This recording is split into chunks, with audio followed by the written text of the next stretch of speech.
No, the decommissioning process is still underway, and it's not even going to be finished until maybe 2013, 2014. And so they're planning way ahead. But about a third or 2/3 of the land will be turned into parkland. They can't get rid of the Holly Power Plant altogether because it still has to feed energy to the neighborhoods that rely on it. And it's right next to the lake because it needed a water source. But also for this reason, they also wanted a park. Nice place, lake, you know.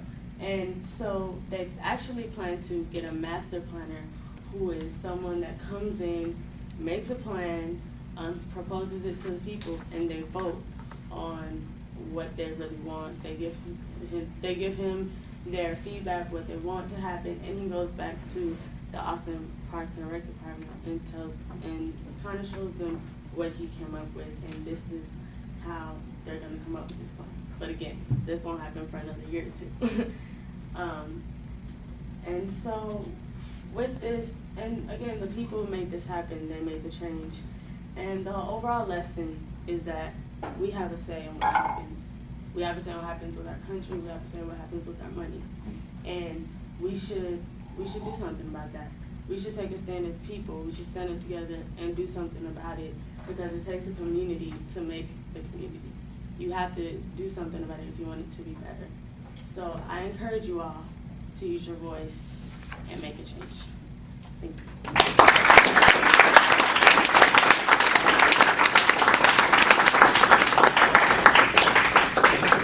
Do we have questions for Ashley first at the panel, and then we'll open it up? All right. Are you going to put your podcast up on iTunes as well? Awesome. What would you change about your community? What are things in your area that you would like to give your voice to change? I think one of the main issues I think I have with my community is I don't know who built it or who constructed it, but the roads are kind of horrible, and the sidewalks are too. And that's probably one thing I would probably consider fixing. And I mean, it's next to a dump, but I don't know how much I can fix that.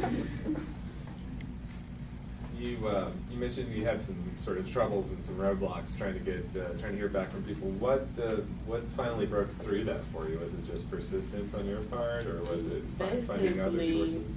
The combination of persistence and people willing to help me. Like we have this common theme, as you've heard, the stalking strategy. We kind of stalk people. We email them over and over again and call them over and over again. And yeah, that's basically how it happened. I guess one thing, I've done a little bit of reporting on the Holly power plant situation, and it almost seems like they might be going from one problem to another. A lot of I think, now that the plant's getting decommissioned, I think some people are worried about, further gentrification of the neighborhood. Did any of the Holly residents you spoke with have any opinions on that, or have anything to say about that? No, I actually didn't talk to many residents. But as far as it being gotten rid of, I mean, they wanted it to be gone, what they want. Mm-hmm. So, I mean, it's kind of goes hand in hand. Any more questions from the panel? So we can open it up to everyone else. Mr. Riley. I'm just curious, so thinking about some of those buildings that, are spending all this kind of money on just to maintain and keep them from falling into disrepair or whatever, what's an alternative to that? I mean, obviously you saw one alternative is selling a building to Trump and then having it turned in, but what are the other options other than a city paying for these so they don't just turn into ghost buildings? Making use of them in some kind of way. Like a lot of things, even when I read the article about the VA building, people were like, why don't they turn into a shelter? Why don't they do something? Because it was usable. It had running water, it had AC. It just wasn't up to the standards of a hospital. But it could still be used. So, I mean, it could have been used for something. Are there any organizations that point out buildings that are still usable that aren't being used, or is there any kind I actually didn't find any in my research. That's interesting.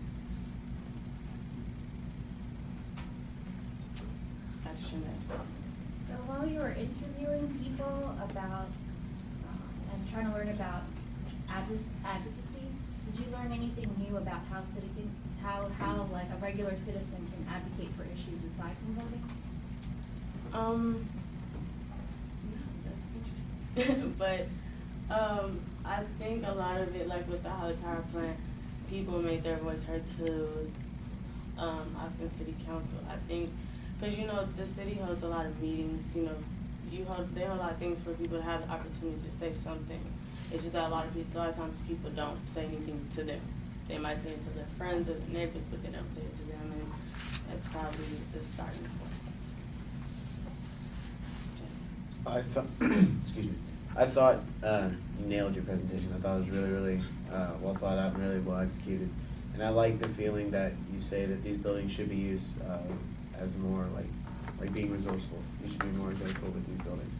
And I just thought it was really great. And how you combine the aspects of the documentary and the presentation, I thought that was a good use of the people around you. So good job. Yeah, I wanted to also commend you on the pointing out the fact that our government wastes our tax dollars. For exposing that information. Yeah, it kind of made me mad a little bit. I'm like, because I'm kind of a big money person. Like, I love saving money. And it's like, why are we wasting money? There are so many other things that need to be used. So many other things to be used for. So, yes, And maybe you mentioned this, I might be a little bit confused, but isn't this Holly Power Plant sort of a mixed blessing, right? It's a place that obviously cost quite a bit of money to construct and took forever. And it seems like if it was going to take them 24 years to construct it, that they would expect a longer career from it, you know, in my estimation. But obviously it fell out of fashion, so the people want it down now. Who's paying for the deconstruction of it? Austin Energy, actually. So we are. So we. Austin Energy. Yeah, well, Yeah. yeah. So again, coming out of tax money, we're paying now to destroy it. Yeah, the people wanted it down. A lot of bad history with that place. It caught fire a couple of times, and it being, like I said, it's like right across the street from like the last house on the neighborhood. So I think you had said at the end that it's going to continue providing power for the people in the area? Yeah, about 1/3 of the land will still be in an Austin Energy facility that will provide energy. They can't really get rid of it, but they're trying to suffice the people somehow. So will it be a trade-off though? Will they be able to provide less energy? Otherwise, why didn't they just make it smaller to begin? Actually, like when I read the history on the power plant, they just kind of kept adding like parts to it, like not that it necessarily needed it, but they're like, modern technology, let's add more stuff, and that's what happened. So I guess the houses were there first, right? People were already living there. According to, I kind of got a contrast of information. According to Ms. Lila Castro, people were already living in the area. According to Ed Clark, not many people were living there, and it wasn't until after it was built that more people came. So I guess that was all. Did you get any information about how many people were employed there and who are no longer employed there? No, I didn't actually. It wasn't a factor that I didn't think about that factor actually in this process. It was, I think, it's mostly just about money and and these buildings. I have a quick question. Who are the people that we heard talking? Who are they? You might not have heard me introduce them.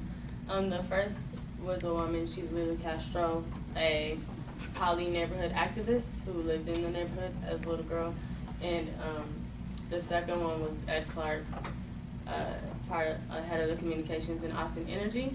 And the third one was Ricardo Solis, who works for Austin Parks and Recreation Department.